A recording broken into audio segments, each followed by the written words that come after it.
Hello Girls, Hello Boys, bem-vindo ao Português Facinho, Facinho com o Zé Roberto.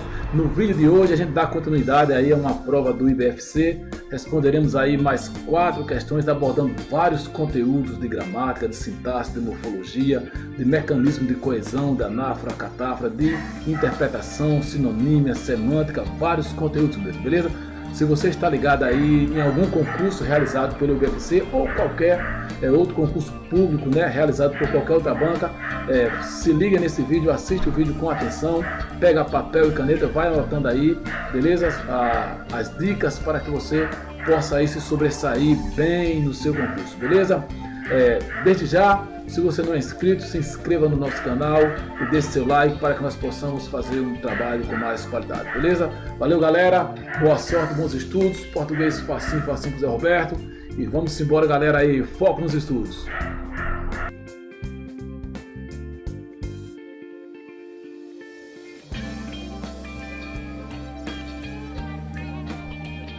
Então, galera, vamos aí à nossa prova, né, dando continuidade. Iniciaremos aqui a partir da questão 3, que é a nossa primeira questão do vídeo, beleza? Acompanhe já aqui a leitura do enunciado comigo, para irmos ao texto e em seguida as questões. Leia atentamente um trecho da entrevista realizada pelo jornal à tarde com o consultor de marketing Mário Persona para responder às questões 3, 4, 5 e 6. Então vamos lá.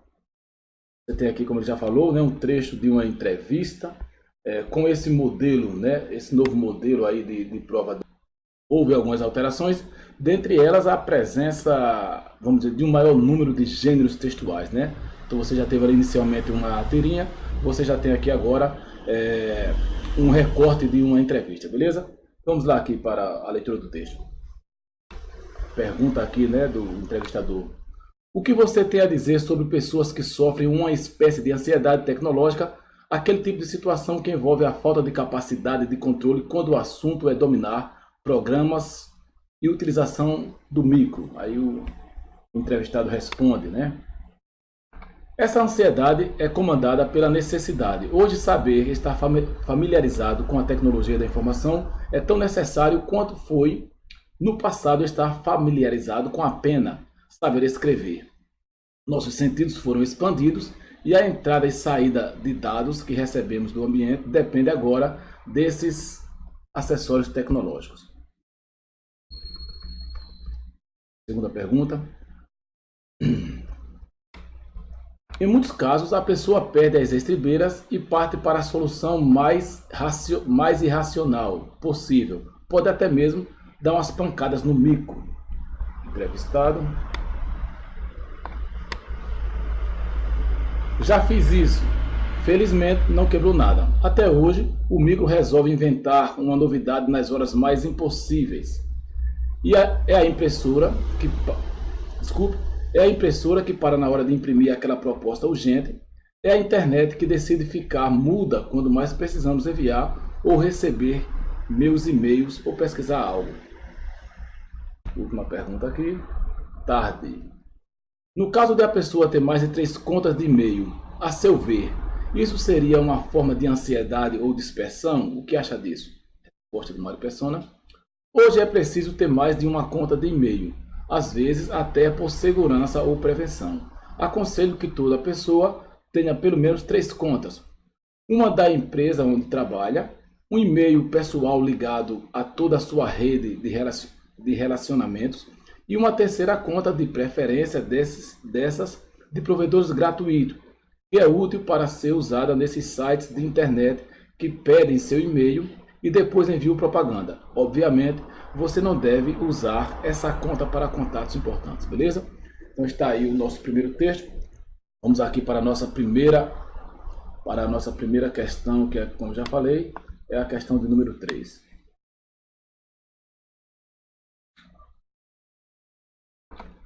De acordo com a leitura atenta do texto acima e com a gramática normativa da língua portuguesa, assinale a alternativa correta, né?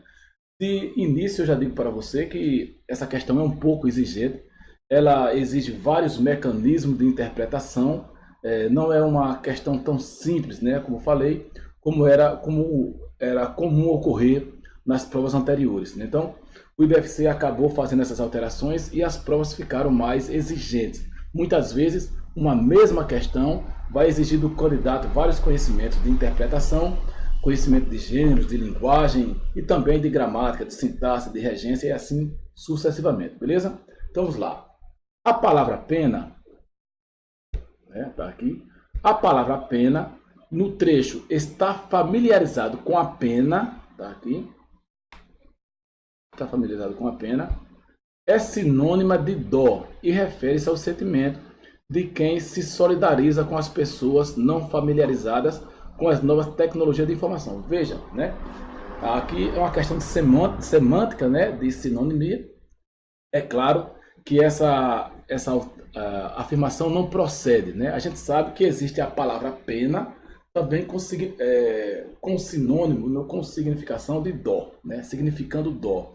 Quando alguém tem pena de alguém, eu estou com pena do cachorrinho, eu tenho dó do cachorrinho, e assim sucessivamente. Neste caso aqui, a pena significa caneta, né? Caneta, lápis. Antigamente as pessoas escreviam com a pena e para escrever, né, molhavam lá a pena lá no tinteiro e iam escrevendo. Então, pena aqui significa caneta, pincel, lápis e não pena no sentido de sentir dó de alguém, beleza? Então essa questão aqui é uma questão a alternativa mais simples, ela está anulada aqui, vamos anular. O que anular nós vamos pintar de vermelho, beleza? Então está anulada a letra A. A palavra pena aqui não significa dó, mas como já falei, significa algum instrumento de escrever, beleza? As aspas utilizadas para destacar a palavra irracional, né? A palavra irracional, no trecho parte para a solução mais irracional possível, tem função de alertar o leitor para que o sentido dessa palavra é carregada de ironia. Veja, muitas vezes uma palavra, quando ela tem um sentido, um valor irônico, ela vem sim, ela vem entre aspas. Não é o caso dessa palavra aqui. Neste caso aqui, a palavra tem de fato o sentido de irracional. O que é a ironia? A ironia muitas vezes consiste em dizer algo contrário daquilo que se diz. Não é o que está dizendo aqui, né? Quando ele diz aqui, onde é que está o trecho? Está aqui, né? Veja, está nessa parte aqui. Quando ele diz: em muitos casos, a pessoa perde as estribeiras e parte para a solução mais irracional. Então, aqui, irracional tem sentido de irracional mesmo, né? De a pessoa que não age com lógica, como por exemplo, como ele diz, às vezes você está diante de um problema com o computador, com a impressora, e você vai lá e dá uma tapa, como acontecia antigamente, bater na televisão para que ela voltasse, né? Então, segundo o entrevistador, isso aí seria uma atitude irracional, não tem sentido irônico, beleza? Então, vamos aqui anular também a letra B. Ele disse que tem sentido irônico, não tem ironia aqui nesse caso. Anulado também. Vamos para a letra C. As reticências utilizadas no trecho a seguir, até mesmo dá umas pancadas no micro. Ele fala sobre essas reticências que ocorrem aqui, ó, né? Tem função de ocultar uma ou mais palavras de baixo calão, inadequadas ao gênero textual em questão. Veja, palavras de baixo calão, né? Palavras de baixo calão, de fato, é inadequada, né, em um texto de entrevista, né? Sobretudo em entrevistas mais sérias, como seria esse caso, né? Mas nesse caso aqui, as reticências não indicam necessariamente que as palavras utilizadas em seguida seriam palavras de baixo calão, né? O contexto em si não aponta para essa situação de alguém, nesse caso, ir proferir palavras de baixo calão. Não tem ninguém irritado, não tem ninguém chateado. Seria uma situação, por exemplo, em que alguém estivesse chateado e aí tivesse vontade de dizer alguma palavra de baixo calão e devido, né, à situação de comunicação, ele usa a reticência. Então, nesse caso aqui, ele poderia até citar outras, talvez ele quisesse citar outras situações que representassem uma irracionalidade, né? Como ele falou, dar pancadas no micro, ou talvez dizer mais alguma outra coisa que representasse um ato irracional diante da não funcionalidade do objeto, beleza? E não necessariamente ele querer usar aqui uma palavra de baixo calão, beleza? Então essa questão aqui está anulada também. E vamos aqui para a questão alternativa de letra D, desculpa, beleza? Acompanha aí. Apesar de não responder explicitamente a última pergunta, é incorreto dizer que o entrevistado não se posiciona, já que ele a responde indiretamente. Então, muito bem. Nós temos aqui duas situações, né? Ele diz que o entrevistado não respondeu explicitamente a pergunta, mas eu não posso dizer que ele não se posicionou, né? Então vamos ver aqui para a pergunta, da última pergunta, né? Veja o que diz a última pergunta. Diz assim: no caso de pessoas ter mais de 3 contas de e-mail, a seu ver, isso seria uma forma de ansiedade ou dispersão? Muito bem.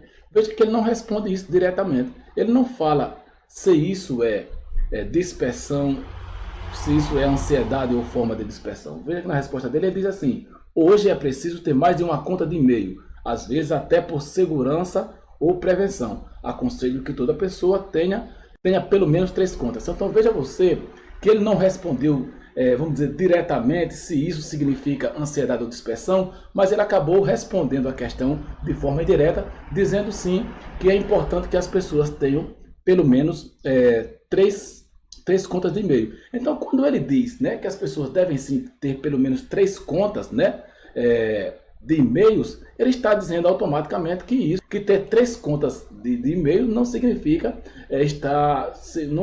uma forma de ansiedade ou de dispersão, beleza? Então, ele responde de forma indireta e ele se posiciona assim.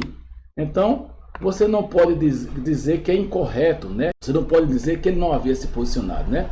Então, ele não responde explicitamente, é verdade, a última pergunta, mas é correto dizer que o entrevistado se posiciona, já que ele responde de forma direta, beleza? Então se alguém dissesse, né, olha, o entrevistado não se posicionou, ele não respondeu a questão, eu dizer, incorreto, né? Eu dizer, você está incorreto. Ele se posicionou sim e ele respondeu de forma implícita a questão. Então veja que no momento que eu digo, opa, você está incorreto, ele se posicionou sim, então eu estou correto. Então é isso que essa alternativa diz, né? Diz que apesar de não responder explicitamente a última pergunta, é incorreto dizer que o entrevistado não se posicionou. Então é incorreto sim, o entrevistado se posicionou e respondeu de forma implícita a questão, beleza? A pergunta. Então essa aqui é a nossa resposta.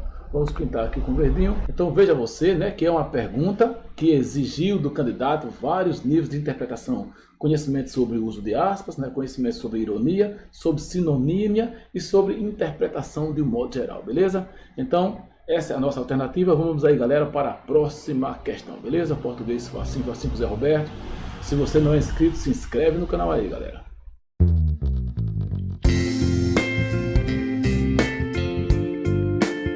Então, galera, vamos aí à questão de número 4. Acompanhe o enunciado comigo. Leia o trecho extraído do texto e assinale a alternativa que preencha correta e respectivamente as lacunas, preservando o seu sentido original e respeitando a gramática normativa da língua, né? Então essa questão aqui, ó, vai exigir um pouco de interpretação, né, para entender qual é a ideia original e perceber qual é a alternativa que mantém essa ideia original, havendo uma troca de construções linguísticas, né? Quais são as construções linguísticas que mesmo havendo uma troca de palavras, de organização do texto, elas conseguem manter a mensagem, beleza? Então você tem aqui duas lacunas, né? O que está aqui antes da barra, né, corresponde à primeira lacuna, e o que está após a barra aqui corresponde aqui a essa segunda lacuna aqui, beleza? Então eu aconselho você a fazer a leitura das alternativas, já vendo o que se encaixa na primeira lacuna ou não, porque o que não se encaixar na primeira lacuna, automaticamente toda a alternativa está anulada, beleza? Então muito bem, vamos aqui. Até hoje o micro, aí você vai pegar um fragmento que preenche isso aqui, é a impressora também, algo que preenche essa lacuna, proposta urgente, beleza? Então vamos lá. Vamos ler aqui a primeiro enunciado. Diz assim: até hoje o micro tem mania de causar dificuldades operacionais nos momentos mais impróprios. Então você poderia voltar aqui o texto, né, para ver o seguinte, olha, o fragmento é esse, né? O fragmento seria esse aqui. Até hoje o micro resolve inventar uma novidade nas horas mais impossíveis. É a impressora que para na hora de imprimir aquela proposta urgente. Então, ele quer lá uma alternativa, né, que preenche essas lacunas aqui, mantendo, como já falei, né, a ideia, a mensagem original, mas que esteja também de acordo com a norma culta, beleza? Então, bora lá. Até hoje o micro tem mania de causar dificuldades operacionais nos momentos mais impróprios, beleza? Isso aqui está correto, né? Isso aqui está correto. Vamos pintar de verde aqui, que estiver correto. Então, a letra A tem possibilidade de estar boa, né? Vamos para a letra B. Vamos ler aqui mais uma vez. Até hoje o micro resolve gerar problemas sem solução devido à hora em que acontece. Devido à hora que acontece. Veja que devido à hora que acontece, foge um pouco da ideia original. Não é devido à hora que acontece. Não é por causa, não tem uma hora específica, não é por causa devido, não é por causa do momento que isso acontece. É no momento em que isso acontece, beleza? Então isso aqui, ó, já está anulado. Anulou isso aqui, toda alternativa já está anulada. Você não precisa nem mais voltar para ela, né? Então até hoje, continuando aqui, ó, até hoje o micro, letra C, nas piores horas costuma dar problema. Isso aqui está bom também. Deixa aí também a letra C. Vamos para a letra D. Aqui. Até hoje o micro, letra D, decide criar um problema novo nos momentos menos inconvenientes. Então não é nos momentos menos inconvenientes, é nos momentos mais inconvenientes. Então essa questão aqui, ó, né, também está anulada, porque houve uma falha aqui na mensagem. Então você ficou automaticamente aí, ó, veja que já facilitou pra caramba.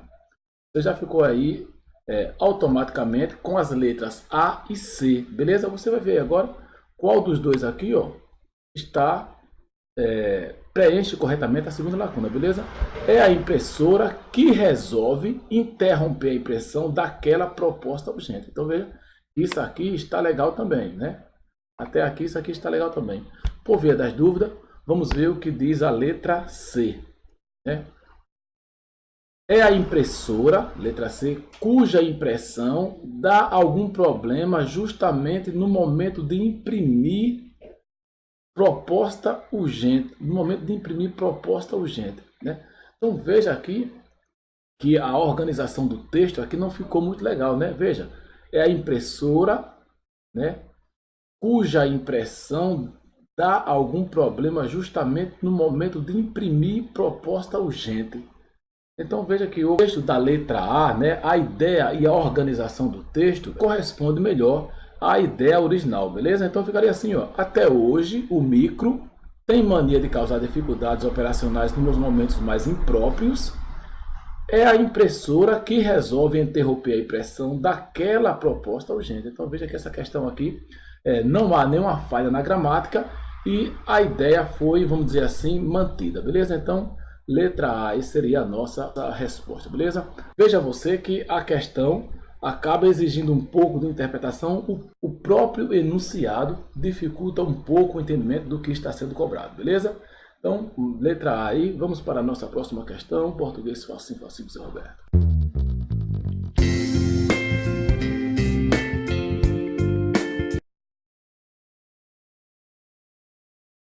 Então, galera, vamos aí à nossa terceira questão do vídeo, né? Questão de número 5 da prova, beleza? Acompanhe já aqui o enunciado comigo, que diz o seguinte: de acordo com o texto e com a gramática normativa da língua portuguesa, assinale a alternativa incorreta. Muito bem, já está dizendo aqui que a alternativa é incorreta. Certamente você vai ter 3 questões corretas, beleza? Essa aqui é uma questão de gramática que exige vários conhecimentos do candidato, beleza?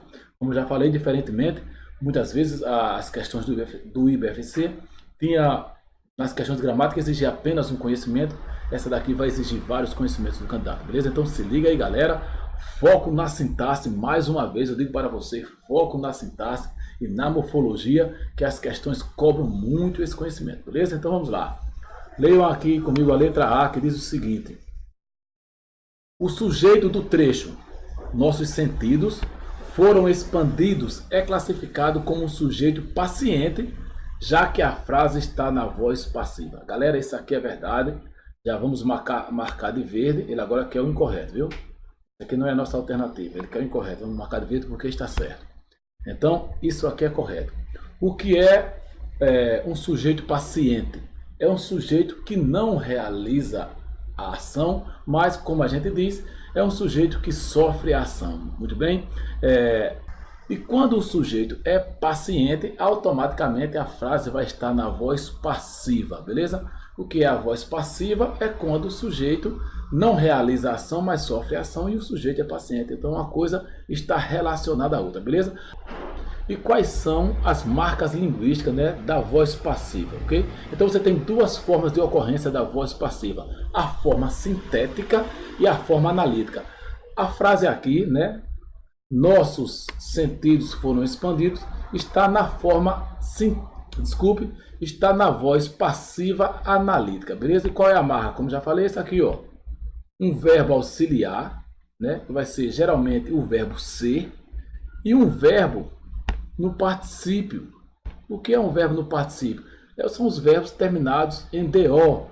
Achado, perdido, encontrado, saído, chegado, morrido, etc. Então, todas as vezes que o verbo estiver terminado em DO, né, em ado ou em ido, você tem um verbo no particípio. E o verbo no particípio é fundamental para a ocorrência da voz passiva. Como já falei, você vai ter uma locução verbal formada pelo verbo auxiliar ser e por um verbo qualquer no particípio, beleza? Então você vai ter foi encontrado, foi achado, foi perdido, e assim sucessivamente, beleza? Estas são as marcas de um verbo na voz passiva que configura a ocorrência de um sujeito paciente, beleza? Então, como já havia falado, a opção aqui está certinha, certinha. Vamos deixar marcadinha aqui com verde, beleza? Não é o correto que nós estamos querendo aqui, ó, o incorreto, beleza? Vamos para a letra B. No trecho já fiz isso, a palavra destacada é um pronome demonstrativo, tá aqui, pronome demonstrativo. Duas informações, com função anafórica no texto, por retomar uma ideia já anunciada. Veja, professor, aqui nós temos dois conhecimentos, né, que estão sendo exigidos do candidato. Primeiro, conhecimento sobre o quê? Sobre as classes gramaticais, pronome. Os pronomes é uma classe gramatical muito importante e você tem aí 6 tipos de pronomes, né? Vamos ver se eu lembro aqui. Pronomes pessoais, pronomes indefinidos, pronomes interrogativos, pronomes demonstrativos, que é esse, pronome relativo e pronomes possessivos, beleza? Então você tem seis tipos de pronomes, você deve saber reconhecer e identificar esses pronomes aí, viu? Mesmo porque os pronomes é uma classe de palavra altamente utilizada, sobretudo quando se fala sobre coesão, né? Muito importante para a construção do texto. Ele cobra de você que outro conhecimento, traz outra informação, que ele diz assim, esse pronome demonstrativo, ó, tem função anafórica. Professor, o que é função anafórica? Muito bem. Geralmente os pronomes, né, de um modo geral, eles têm a função de coesão. E ao realizar essa função de coesão, ele pode desempenhar o papel de anáfora ou de catáfora. O que é uma catáfora? É quando um pronome vai retomar algo que ainda vai aparecer no texto. E o que é uma anáfora? É quando ele retoma algo que já foi citado. O próprio enunciado aqui diz isso, ó, com função anafórica no texto por retomar uma ideia já anunciada. Então é verdade. Ele retoma uma ideia já anunciada. Qual é a ideia? Quando ele diz assim, ó, também já fiz isso. Isso o quê? Antes no texto tinha se falado que alguém dava uma pancada no computador, né, para que ele funcionasse, né? E o entrevistado vai dizer, eu também já fiz isso. Isso o quê? Dá uma pancada no computador. Então retoma algo que já foi citado. Então isso aqui é verdade. Trata-se de um pronome demonstrativo. A palavra isso trata-se de um pronome demonstrativo e desempenha a função aí de anáfora. É verdade também. Opa. É verdade também. Vamos marcar aqui, ó, com verde também. Está correto, beleza?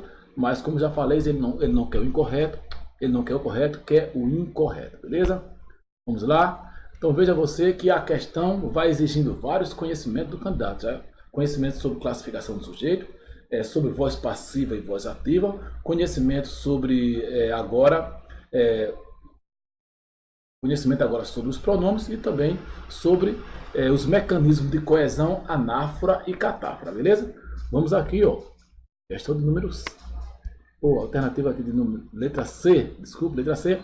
No trecho, uma empresa onde trabalha, ele diz, a palavra destacada é um pronome relativo, né? Então ele diz que onde aqui é um pronome relativo. E isso é verdade. Já acabei de falar, né? Nós temos 6 tipos de pronomes. Quem são os pronomes relativos? Pronomes relativos geralmente são palavras que retomam uma palavra anterior e introduz uma oração adjetiva. Então você tem aí já duas informações. Quando você tiver um pronome relativo, na sequência, provavelmente você vai estar diante de uma oração adjetiva. E geralmente também os pronomes relativos desempenham a função também de anáfora, porque retoma algo que já foi citado. Então aqui, ó, a palavra onde aqui, ó, é um pronome relativo, sim, que retoma a palavra empresa, beleza? Quem são os pronomes relativos? Que, qual e suas variantes, o qual, a qual, os quais, as quais, quem, onde e cujo, beleza? Esses são os pronomes relativos. Isso aqui também é verdade, ó. Vamos deixar aqui também pintadinho de verde, beleza? Então, certamente, o erro vai estar aqui na letra D, beleza? Certamente a falha vai estar aqui na letra D, beleza? O trecho que é útil para ser usada, nesses sites de internet apresenta um problema de concordância. Ele diz que essa expressão aqui, ser usada, apresenta um problema de concordância. Veja, já estamos aqui diante de outro conteúdo, beleza? Então veja.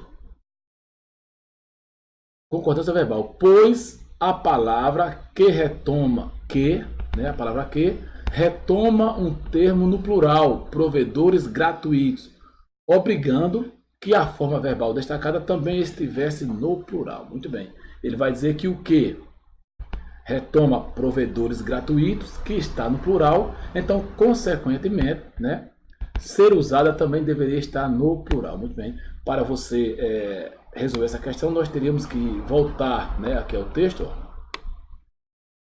Então, muito bem. A expressão está aqui, ó. Vamos deixar grifada ela, né? E vamos começar a leitura daqui do ponto para nós identificarmos se o uso está correto ou não, beleza? Então, lê aqui. Uma da empresa onde trabalha, um e-mail pessoal ligado a toda a sua rede de relacionamento e uma terceira conta, de preferência dessas de provedores gratuitos, que é útil para ser usada nesses sites de internet. Então, veja, esse que é útil para ser usada nesse site de internet não retoma a expressão provedores, como diz lá o enunciado. Ele não retoma isso aqui, ó. Ele retoma o quê? Uma terceira conta, né? Então seria isso aqui, ó.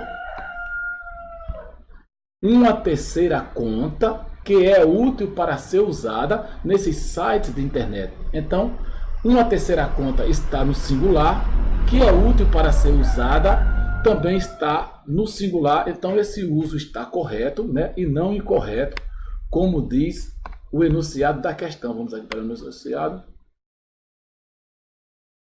Então ele diz que essa expressão aqui, ser usada, essa expressão deveria estar, né, no plural, porque retoma provedores, mas nós já vimos no texto que isso é um erro. Ela não retoma provedores, retoma uma terceira conta que também está no singular, beleza? Então aqui nós temos uma falha na questão e ele quer a questão incorreta, então esta seria a nossa resposta, beleza?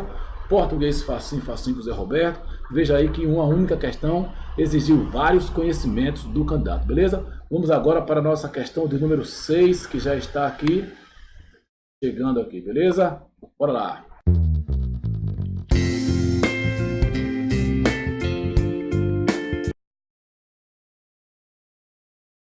Ok, galera, vamos aí à nossa sexta questão da prova, nossa última questão do vídeo, beleza? Acompanhe comigo aqui o enunciado. De acordo com o texto e com a gramática normativa da língua portuguesa, analise as afirmativas abaixo e assinale a alternativa correta. Muito bem, agora queremos aqui questão correta, beleza? Vamos aqui, primeiro, bem rapidinho, para que o texto não fique, para que o vídeo não fique muito longo, beleza?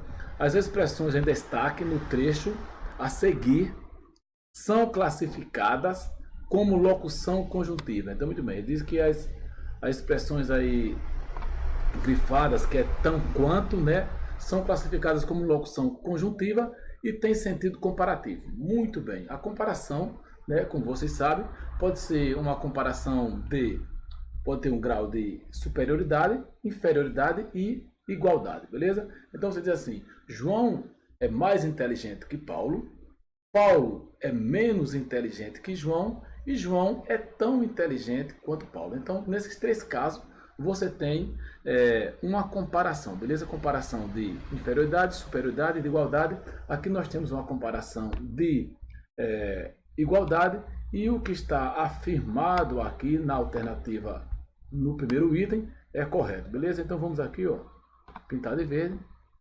Questão mais básica aí para aliviar um pouco para o candidato, né? Questão aí facinho, facinho com o Zé Roberto, beleza? Vamos aqui para o item 2, né? A expressão destacada no trecho a seguir, né? Tá aqui ela, tá aqui, é classificada como conjunção integrante. Muito bem. Ele diz que esse aqui é uma conjunção integrante. Vamos ver se isso é verdade. A entrada e saída de dados que recebemos do ambiente. Então, muito bem, professor. Você perguntaria, esse que tem função de conjunção integrante? Muito bem.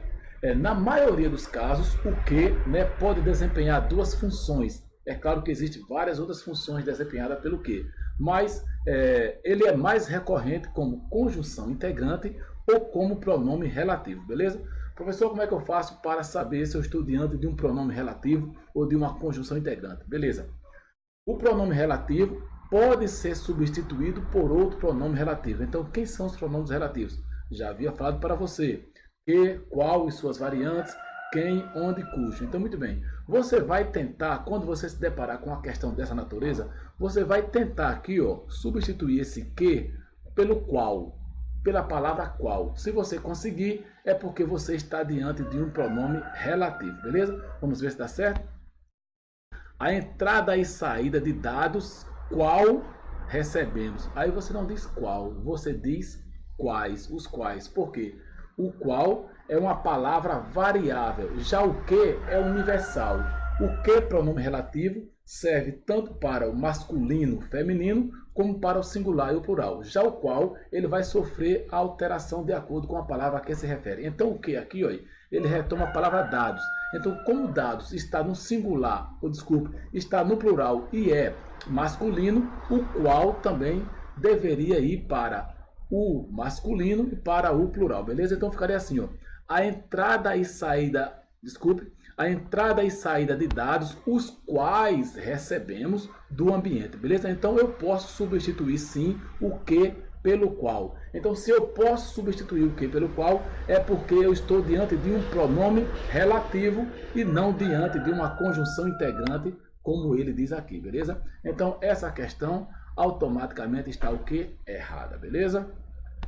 Esse que aí não desempenha a função de conjunção integrante, mas de pronome relativo, porque eu posso substituir esse que por outro pronome relativo, beleza? Vamos aqui. Isso talvez já fosse o suficiente para você responder a questão. Onde, na alternativa que tiver o item 1, está boa. Na alternativa que tiver o item 2, está descartada, beleza? Então, vamos lá aqui, ó. Aqui, apenas a alternativa 3 está correta, beleza? Não tem item 1, então automaticamente isso aqui está descartado, ó. Aqui tem item 1, pode estar boa. Aqui tem item 2, desculpa, já está descartado. E aqui tem o item 1, então você fica aí com as alternativas B e D, beleza? Ou apenas 1 está correto, ou os itens 1 e 3, desculpe, eles estão corretos, beleza? Vamos aqui fazer a leitura do enunciado para ver, né? Rapidinho, facinho com o Zé Roberto, para o vídeo não ficar muito longo e o tempo está curto, beleza? Vamos ler aqui. A expressão destacada no trecho a seguir, aqui, ó, vem para cá, é classificada como pronome relativo. Muito bem, ele diz agora que esse que aqui é um pronome relativo. É claro que você já ia ver aí, né? Se esse que poderia ser substituído por um pronome relativo qual? Se souber, se puder, é sim pronome relativo. Se não puder, não é, beleza? Então vamos ver. Aconselho qual Veja, aconselho qual toda pessoa. Veja que o pronome relativo, ele sempre vai retomar um substantivo, geralmente aqui não tem, ó. Ele não está retomando nenhum, ok? Então, veja que esse que aqui, ele não desempenha a função do pronome relativo, não pode ser substituído por outro pronome relativo, então não é pronome relativo. Ele é o que, professor? Então, você está dentro aqui de uma conjunção integrante, beleza? Professor, como é que eu identifico melhor a conjunção integrante? A conjunção integrante, né, diferente do pronome relativo, pode ser substituído pela palavra isso. Veja como fica, né? Aconselho que toda pessoa tenha pelo menos 3 contas. Aconselho isso. Então, quando você puder substituir o que, né, pela palavra isso, é porque você está diante de uma conjunção integrante, beleza? Quando você puder substituir o que por outro pronome relativo qual, ou a qual, o qual, as quais, os quais, é porque você está diante de um pronome relativo. Neste caso aqui, ele diz que esse que é um pronome relativo e a gente já viu que não é, é uma conjunção integrante, beleza? Então, o item 3 também está anulado, beleza? Português facinho, facinho com Zé Roberto. Anulou o item 3, só sobrou o quê? Aqui, ó, apenas o item 1, ok? Apenas o item 1 está correto, beleza? Não confunda pronome relativo, que pode ser substituído pelo pronome relativo qual, com a conjunção integrante, que pode ser substituído pela palavra isso, beleza? Português facinho, facinho com Zé Roberto. Valeu, galera, chegamos aí ao fim do nosso vídeo. Espero que as explicações tenham sido claras o suficiente para você dominar os conteúdos que foram abordados, beleza? No próximo vídeo, a gente conclui aí essa prova, ainda faltam 4 questões, beleza? Português facinho, facinho com Zé Roberto. Se não é inscrito, se inscreva no nosso canal, deixe seu like, deixe seu comentário, ajuda o canal a crescer aí também, beleza? Valeu, galera, até o próximo vídeo, fique com Deus e bons estudos!